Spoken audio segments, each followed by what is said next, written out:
আমি কিন্তু ডক্টর ইউনূসের উপর হতাশ না, আমি হতাশ এই বিএনপির উপর। বাজারে যে এখন যে ইউনূস সরকারকে 5 বছর দেখতে চাই, এই দাবিটি তো আসলে আনুষ্ঠানিকভাবে কেউ বলেনি, বিশেষ করে কোনো রাজনৈতিক দল বা কোনো ফোরাম থেকে আনুষ্ঠানিকভাবে ওঠেনি, ফেসবুকে এটা ভাসছে।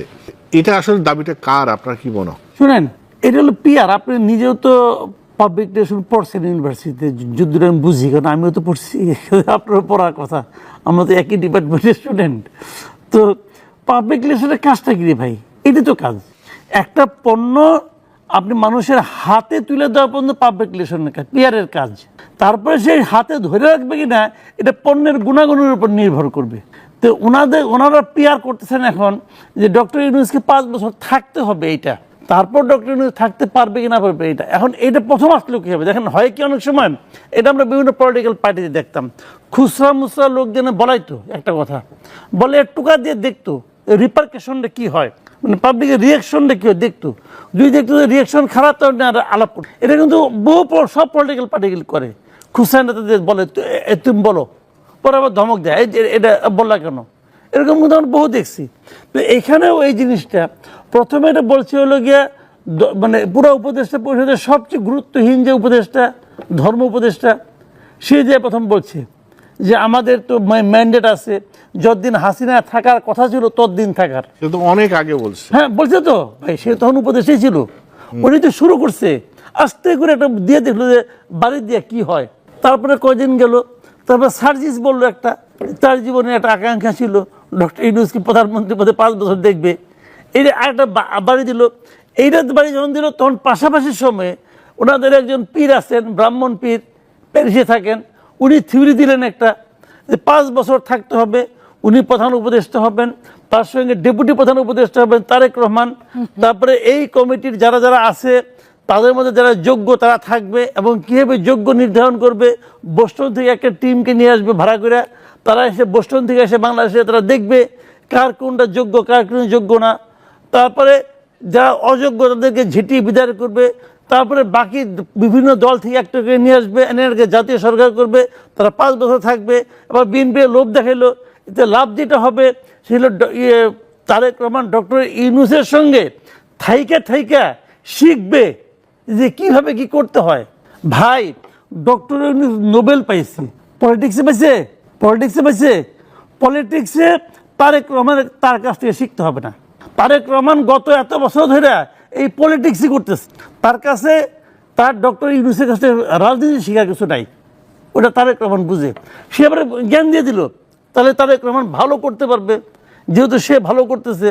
আরে ডক্টর ইউনূস এখন যে ভালো করতেছে, এইটার কারণ হলো একটাই, যে বাংলাদেশের অবস্থিত মানে এক্সিস্টিং পলিটিক্যাল পার্টিগুলো এইগুলো তাদের বিরোধিতা করতেছে না। যদি বিরোধিতা করতো, এক তেলের দাম নিয়ে তো এই গভর্নমেন্ট নড়বড় হয়ে যেত। 2 মাসে গত 4 মাসের মধ্যে ডিসেম্বরে একবার তেলের দাম বাড়াইছে 7 টাকা, 8 টাকা, 8 টাকা ডিসেম্বরে বাড়াইছে 8 টাকা, এইবারে বাড়লো 14 টাকা। 22 মানে 4 মাসের ব্যবধানে 2 দফায় প্রতি কেজি প্রতি লিটারে এই যে 22 টাকা বাড়ানো, এই একটা ইস্যু দিয়ে যে পলিটিক্যাল পার্টিগুলোকে গভর্নমেন্টের পায়ের তলার থেকে মাটি সরাই দিতে পারতো। কেউ কিছু বলে না, সবাই তাকে ভালোবাসে, নিঃশর্ত ভালোবাসা দিছে। তো নিঃশর্ত ভালোবাসাতে মাঝে মাঝে ক্ষতিকর হয়, এখনও যদি এই পলিটিক্যাল পার্টিগুলি না বুঝে তাহলে তো কিছু করার নাই।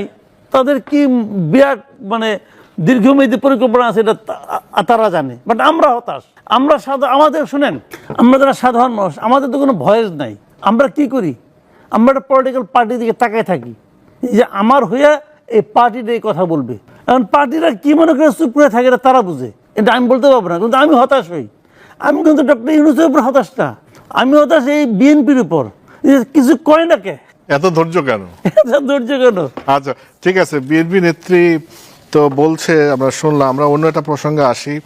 আমরা তো দীর্ঘদিন ভারতের সাথে ঘর সংসার করার মতো আর কি, শেখ হাসিনা তো ভারতের সাথে যে সম্পর্ক আমরা না সেটা আমি বলছি না, তারাই পররাষ্ট্রমন্ত্রী বলছে। যাক, আমাদের সাথে ভারতের একটা মানে গত সরকার 15 বছর ধরে এক ধরনের ভালো সম্পর্ক, তারা বলে যে বন্ধু, বা আরো প্রত্যেক বছরই সম্পর্কের উচ্চতায় গিয়েছে নাকি ভারতের সাথে। তো এখন তো সম্পর্কে একটু টানাপোড়েন আছে, কিন্তু পাকিস্তানের সাথে আবার সম্পর্ক নতুন করে হচ্ছে, এটাকে আপনি কিভাবে দেখেন? বিশেষ করে পাকিস্তানের পররাষ্ট্র সচিব পর্যায়ে বৈঠক হয়েছে আজকে, সেখানে বাংলাদেশ থেকে 1971 সালের বিষয়ে ক্ষমা চাওয়ার বিষয় তুলেছে এবং তাদের খাতে যে যে পাওনা আছে সেটা প্রসঙ্গ তুলেছে। আপনি এটাকে কি করে কেমন দেখেন? পাকিস্তানের সাথে সম্পর্ক তৈরির ক্ষেত্রে এইগুলো বড় বাধা কিনা? দেখেন, আমি এটুকু মনে করি বাংলাদেশ একটা ইন্ডিভিজুয়াল দেশ। 50-55 বছর আগে যা হয়েছিল সেটার জন্য ক্ষমা চাইলে খুবই ভালো। কিন্তু বাংলাদেশের আমাদের দলের নেতা শহীদ প্রেসিডেন্ট জিয়াউর রহমান উনি বলে গিয়েছিলেন, বিদেশে আমাদের বন্ধু আছে, প্রভু নাই। আমরা সবার সাথে বন্ধুত্ব, কারোর সাথে শত্রুতা না, এই নীতিতে আমরা বিশ্বাস করতে চাই।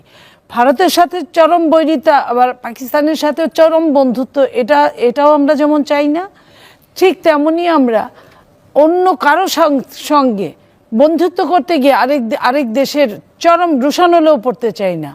আমরা ছোট্ট একটা দেশ, জনসংখ্যা অনেক বেশি, এখানে আমাদের দিন আনি দিন খাই, বিদেশি আমাদের প্রবাসীরা আমাদেরকে টাকা পাঠায় এবং গার্মেন্টসের টাকা, এই দুইটা টাকাই আমাদের মেন টাকা।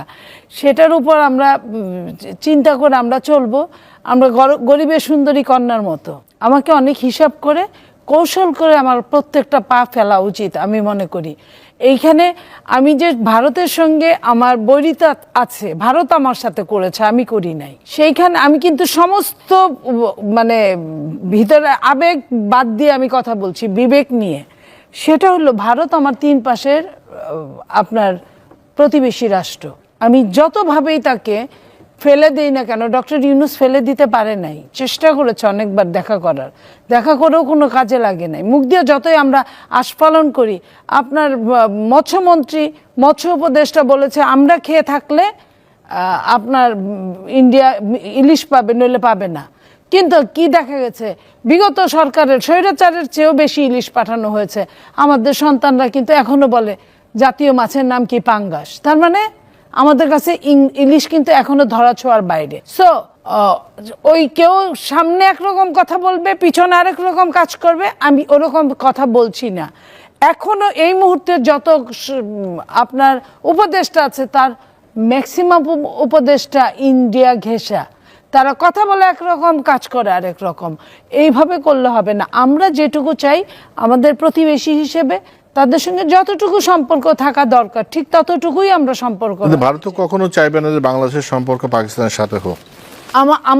আমি এটাই বললাম যে পাকিস্তানের সাথে অতি বন্ধুত্বেরও তো আমার দরকার নাই। যেটুকু পাকিস্তান নিজেই তো চলতে পারে না, নিজেই একটা ভঙ্গুর দেশ, প্রত্যেক বছরে বছরে দুইবার করে তার সমস্যায় হয়। একটা ইমরান খান টিকতে পারলো না, আপনার সেই দেশে আপনার যাদের বছরের এই মাথা সরকার চেঞ্জ হয়, সেইখানে তারা বাংলাদেশকে কি শিখাবে? তো আমার কথা হলো যে আমার পাকিস্তানও দরকার, ভারতও দরকার। যদি আমি পররাষ্ট্র নীতি নিয়ে চিন্তা করি, আমার বেশি খাতিরের কারোর সঙ্গে দরকার নাই যে ভারতের আগে যে শিল্পী গান গাইতো ওই জায়গায় পাকিস্তানের শিল্পী এসে গান গাবে। আমি দুইটার কোনোটাই নিব না। আমি 3 নাম্বার কোনো দেশ থেকে আমি শিল্পী এনে গান গাওয়াবো। আর নইলে আমি আমার নিজের শিল্পীকে প্রশিক্ষণ দিয়ে, আমরা পেঁয়াজ ছাড়া এখন চলতে পারছি না, আমরা ইন্ডিয়ান কাপড় ছাড়া চলতে পারছি না, আমরা ইন্ডিয়ার ডাক্তার ছাড়া আমরা চলতে পারছি না, ঠিক ওরকমই আমার পাকিস্তান থেকে আনতে হবে। কে বলেছে? আমার জন্য মুক্ত বাজার, সমস্ত পৃথিবী আমার কাছে উন্মুক্ত। আমার কেন একজনকে আমি ধাক্কা দিয়ে আরেকজনকে বিশেষ খাতির করতে হবে? আমি এই নীতিতে বিশ্বাস করি না। আমি মনে করি সকলের সঙ্গে বন্ধুত্ব, কারোর সঙ্গে শত্রু, এবং বাকিটুকু আমার নিজস্ব কৌশল দিয়ে চলতে হবে। এবং নিজস্ব কৌশলের মধ্যে 2 কলম ইংরেজি জানলেই যে পররাষ্ট্র নীতি খুব ভালো জানবে তা কিন্তু না। পররাষ্ট্র নীতি একটা সাবজেক্ট, সেই সাবজেক্টে যারা সবচেয়ে ভালো তাদের দিয়ে আমি, ইউনূস সরকার তো অনেক চমক দেখাচ্ছে, এটা তারা দেখাক। ওই পররাষ্ট্র নিয়ে যারা পড়ালেখা করছে, অনেক দিন গবেষণা করছে, তাদের দিয়ে এইসব করুক। ওই যেটা মাসুদ ভাই বললেন যে কোনোদিন একটা সংবিধানের পর্যন্ত লেখে নাই, তার সাবজেক্টের মধ্যে সে ওই কাজটা করে নাই, অথচ সে সংবিধান প্রণেতা। আমরা ওই ধরনের কাজ করতে চাই না। আমরা করতে চাই যারা সত্যিকার অর্থে যেটার জন্য যে যোগ্য তাকেই সেই জায়গাটায় আনার জন্য। যে ভারতের পাকিস্তানের সাথে সম্পর্ক যে এখন এটা দেখা যাচ্ছে, এবং পররাষ্ট্র সচিব পর্যায়ে হয়েছে, এবং এরপরে ভারতের ডেপুটি প্রাইম মিনিস্টার আসবে বাংলাদেশে। মানে সম্পর্কের একটা দেখা যাচ্ছে যে এই নতুন বাস্তবতায় আপনি এটাকে কিভাবে দেখবেন? দেখেন, একটা কথা হলো কি, আমাদের যে ভৌগোলিক অবস্থাটা একবার আপনি যদি খেয়াল করেন তাহলে দেখবেন যে আমাদের চারদিকেই বলতে মোটামুটি কিন্তু একদিকে সমুদ্র আর মোটামুটি ছোট্ট একটু জায়গায় মিয়ানমার আছে, আর বাগের দিক থেকে আপনার ইন্ডিয়াই তো আছে। তা আমি যার সঙ্গে সম্পর্ক করি না, ইন্ডিয়াকে পার হয়ে যে আমাকে সম্পর্কটা করতে হবে। এবং সেই সম্পর্কটা আমরা কখন করি? এই যে বলেন একটা জিনিস যে শত্রু হলো বন্ধু, এই চাণক্য নীতি যদি আপনি ফলো করেন যে শত্রু আমার বন্ধু, তো এই চাণক্য নীতি খুবই কার্যকর কখন জানেন? যুদ্ধের সময়, স্বাভাবিক শান্ত পরিবেশে না। এখন ভারতের শত্রু পাকিস্তান, ভারতের শত্রু চীন, তো আমরা চীনের সঙ্গে সম্পর্ক করে আসছি, ভারতের সঙ্গে বসছিলাম, বসার 2 দিন পরে দেখলাম যে আমাদের ট্রান্সশিপমেন্ট বাতিল হয়ে গেছে। এমন সৌহার্দ্যপূর্ণ পরিবেশ হয়েছে, ট্রান্সশিপমেন্ট বাতিল হয়ে গেছে। তো আমাদের লোকজনরা বলে, আমাদের যারা নাকি নেতৃবৃন্দ পর্যায়ে আছেন, বিরাট বিশেষজ্ঞ জ্ঞানী চেয়ারম্যান, উনি বললেন এতে নাকি আমাদের কোনো ক্ষতি হবে না। পরে আবার কালকে দেখলাম যে ক্ষতির পরিমাণ নাকি 2000 কোটি টাকা। তো 2000 কোটি টাকা ওনার কাছে টাকাই মনে হয় নাই, হতেই পারে, এটা নিয়ে আমার কোনো বক্তব্য নাই। কিন্তু সৌহার্দ্যপূর্ণ মিটিংয়ের ফল তো দেখছি। এখন আমরা আবার যাচ্ছি গিয়া ভারতের যে মানে স্বয়নের স্বপ্নে, ভারত যারা মনে করেন গালি দেয় যে তোরা পাকিস্তান পাঠাই দেবো, যারা গালি দেয় তারা পাকিস্তান পাঠাই দেব, এরকম যাদের সঙ্গে সম্পর্ক, তাদের সঙ্গে আমরা মহরম করার চেষ্টা করি। সম্পর্ক আমি কারোর সঙ্গে খারাপ করতে বলি না, বাট বিষয়টা হলো কি, এগুলি করে আমি যদি লাভ হয় ভালো, যদি চীনের সঙ্গে মহরম করে, পাকিস্তানের সঙ্গে মহরম করে আমরা যদি ইন্ডিয়াকে আমার বাগে রাখতে পারি, খুব ভালো, আমি এত অস্বীকার করবো না, আমার তো কোনো সমস্যা নাই। কার কি হলো কি অসুবিধা, আমারটা ঠিক থাকলেই হয়। যদি আমাদের সেরকম সামর্থ্য থাকে অতি উত্তম, যদি সামর্থ্য না থাকে তাহলে উত্তম নয়। কিন্তু আমার যেটা বেসিক কথা সেটাই বলি আপনাকে। বেসিক কথা হলো কি, এই সরকার তো বেশি দিন থাকবে না। ধরেন সরকার যেভাবে থাকতে চায় সেটাও যদি ধরি, তাও তো 1 বছর, আগামী ধরেন জুনের আগে সেই নির্বাচনকে দিয়ে চলে যাবে। তাহলে আমি এই সরকারকে রিকোয়েস্ট, এই জন্য বলা হয়ে থাকে যে তত্ত্বাবধায়ক সরকারের মূল ফরম্যাটটা কি, তারা বড় ধরনের কোনো কাজ করবে না, কেবল দৈনন্দিন কাজগুলি করবে। আমারও বক্তব্য যে এমন কিছু বড় কাম করেন না, আকাম করেন না, কাম করতে যে আকাম করেন না, যার নাকি দায় পরবর্তী গভর্নমেন্টের উপর চাপে। মনে করেন আপনারা আওলা বাজায় থুয়ে গেলেন যে তো আমরা যাই, তারপর তো দেখি তোরা কেমন করে চালাস, এটা ঠিক হবে না। এটা কি পররাষ্ট্রনীতি কি অন্য কোনো নীতি, অর্থনৈতিক কোনো সিদ্ধান্ত, এগুলি করতে গেলে সাবধানে করা উচিত। কারণ আমি মনে করি যে পররাষ্ট্র নীতির ক্ষেত্রে বড় ধরনের কোনো সিদ্ধান্ত এই সরকারের না যাওয়া উচিত। কারণ আপনি যেভাবে যাচ্ছেন, এটা তো পরবর্তী পলিটিক্যাল গভর্নমেন্ট যদি একসাথে তাকে আবার চেঞ্জ করতে হয়, তখন আবার কিন্তু একটা আওলা বাজে। দরকারটা কী, আপনি দৈনন্দিন কাজগুলি করেন না, ইলেকশনটা করেন, ইলেকশনের কোনো খবর নাই,